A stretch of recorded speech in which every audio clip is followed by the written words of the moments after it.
मार्ग के साधकों को किसी भी सुख दुख का अनुभव करने पर क्या ये सोचना चाहिए कि ये मेरे पूर्व जन्म के कृत कर्म है, और या जोई जोई प्यारो करे सोई मोहि भावे, इस भावना से युक्त होना चाहिए? दोनों बातें सही हैं, दोनों बातें सही हैं। पूर्व के कर्म के अनुसार ही विधान बनता है, ये शास्त्रीय सिद्धांत है। और भक्ति का सिद्धांत है कि भगवान के विधान के द्वारा हमें सुख और दुख देखना पड़ता है। हमारे भगवान हमको मजबूत करना चाहते हैं। जैसे दुख है गरम और सुख है शीतल ठंडा। दुख उष्णता ताप पैदा करता है ना, हृदय जलता है ना, और सुख शीतलता प्रदान करता है, ठंडा हृदय। तो ऐसे कांच में कंकड़ मारो, देखो कांच टूट जाएगा, लेकिन उसे गरम ठंडा गरम ठंडा गरम ठंडा करते करते बुलेट प्रूफ बना दिया जाता है, नहीं बन जाता? गोली मारो तो नहीं टूटेगा। ऐसे ही हमारे हृदय को भगवान मजबूत बनाना चाहते हैं, हमको बलवान बनाना चाहते हैं।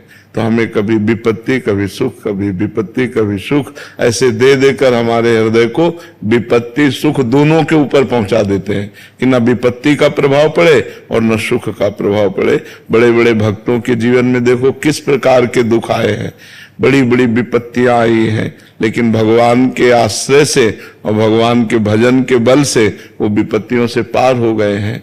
तो दोनों सिद्धांत ठीक हैं। जो हमारा पूर्व का पाप कर्म है वही हमको भोगना पड़ रहा है, ये भी सिद्धांत ठीक है। और हमारे भगवान जो विधान कर रहे हैं वो हमें भोगना पड़ रहा है, ये भी विधान ठीक है। जोई जोई प्यारो करे सोई मोहि भावे।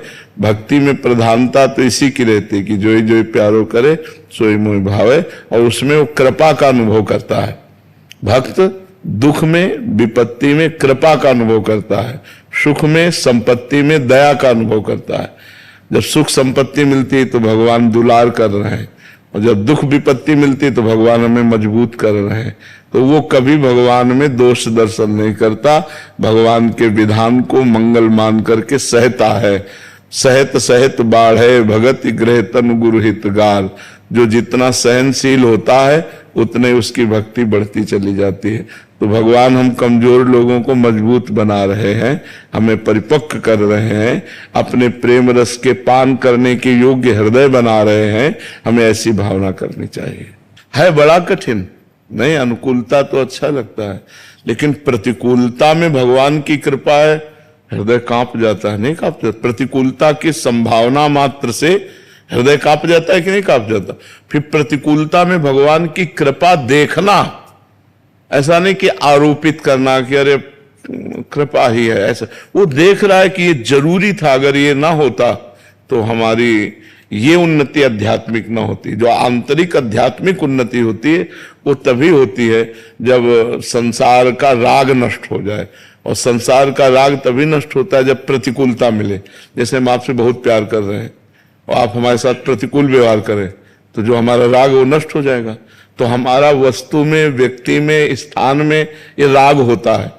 तो भगवान कृपा करके प्रतिकूलता और विपत्ति और संकट देकर के हमको संसार के राग से ऊपर उठाते हैं, तब वो राग भगवान की तरफ बढ़ता है। उसी राग को अनुराग कहते हैं, प्रेम कहते हैं। जो हमारा प्रेम बटा हुआ है वो तभी समिटता है जब भगवान कृपा करते हैं। जो स्थान दृश्य जहां जो वो सब चिपक जाता है मन हमारा, और भगवान कृपा करते हैं कि कहीं मन चिपके ना, मेरे चरणों में आए।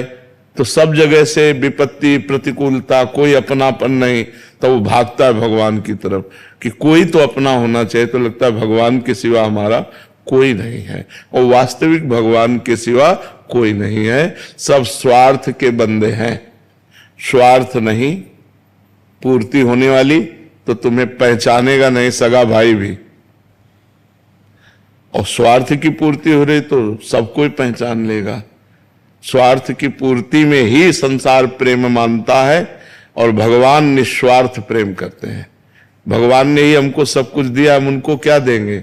हमें जीवन धन खान पान जो भी भगवान ने ही तो दिया है, हम उनको क्या दे सकते हैं? तो भगवान अहेतुकी कृपालु है, अहेतुकी कृपा करते हैं। पर कभी कभी कृपा का इतना भयानक रूप होता है कि सह पाना बहुत कठिन होता है। भगवान ही सहा दे, नहीं इतना भयानक रूप कृपा का आता है, लगता है अब तो नष्ट हो गया, अब तो मर गए, अब तो क्या।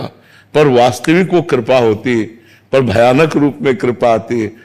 जैसे मानो प्रहलाद जी के ऊपर कृपा है, अब कितना कष्ट दिया हिरण्यकश्यप ने, तो अगर कष्ट न दिया होता तो भगवान की महिमा कैसे प्रकाशित होती, प्रहलाद जी का भक्तराज पद कैसे होता। पर वो सब कृपा है, पर इतनी भयानक कृपा थी कि जिसको सुन पाना कठिन लगता है, सह पाना तो बहुत कठिन।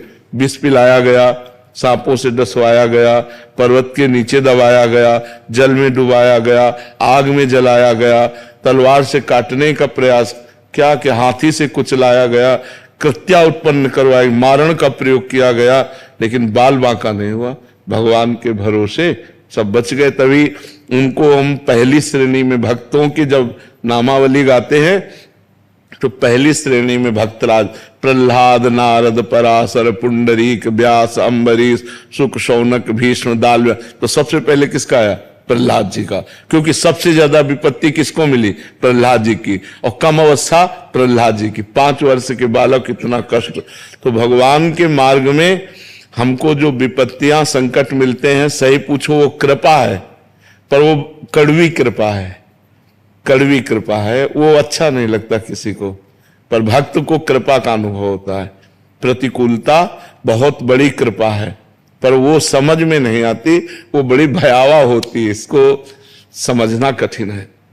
बस खूब नाम जप करते रहो और भगवान से ये प्रार्थना करते रहो कि दीजिए प्रतिकूलता, पर हमको बल दीजिए कि हम सह जाए, हमको इतना ज्ञान दीजिए कि आपके द्वारा दी हुई प्रतिकूलता में हम कृपा का अनुभव करें। नहीं तो महाराज हम टूट जाएंगे, हमारे में इतनी दम नहीं कि आप प्रतिकूलता दें हम सह जाएं।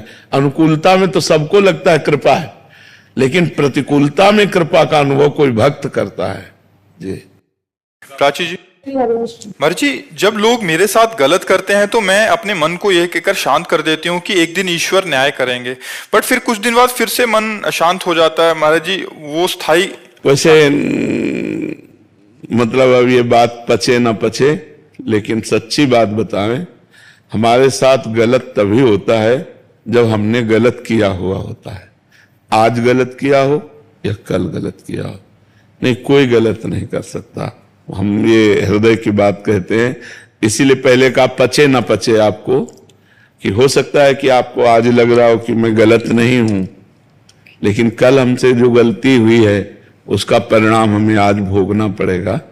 जैसे दोनों किडनी फेल है, डायलिसिस हो रहा है और बचपन से भजन मार्ग में है, तो कल हमसे पाप हुआ ना, कल हमसे गलती हुई, आज उसका हम भोग रहे हैं। तो अगर हम थोड़ा विवेक जागरण करें अपने अंदर और प्राप्त दुख को अपने द्वारा किए हुए कर्म का ही माने कि कोई न कोई हमारे द्वारा कर्म हुआ होगा, उसका फल हमें भोगने को मिल रहा है, तो हम आनंद पूर्वक दुख भोग सकते हैं। और अगर हम किसी व्यक्ति को मानेंगे कि ये व्यक्ति दुख दे रहा है तो थोड़ी देर समन कर सकते हैं, फिर उसके लिए हमारा मन बुरा सोचने लगेगा, और ऐसा सोचना अपना पतन कर लेना है। हम किसी का बुरा सोचते हैं तो उसका बुरा होगा कि नहीं, हमारा तो अभी से बुरा शुरू हो गया, क्योंकि हमारी अंतःकरण में जो मलिनता आई वो मलिनता बढ़ती चली जाएगी। उचित यह है कि बुरा करने वाले के प्रति भी हम भगवान से प्रार्थना करें कि इसको सद्बुद्धि प्रदान करो प्रभु। इसको अगर सद्बुद्धि मिल जाएगी तो आज हमारे साथ बुरा किया, ये कभी किसी के साथ बुरा नहीं करेगा और ये अच्छा आदमी बन जाएगा। तो हे प्रभु, हे भगवान, इसको सद्बुद्धि दीजिए। महाराज जी, जब हम सह लेते हैं तो हमारे पाप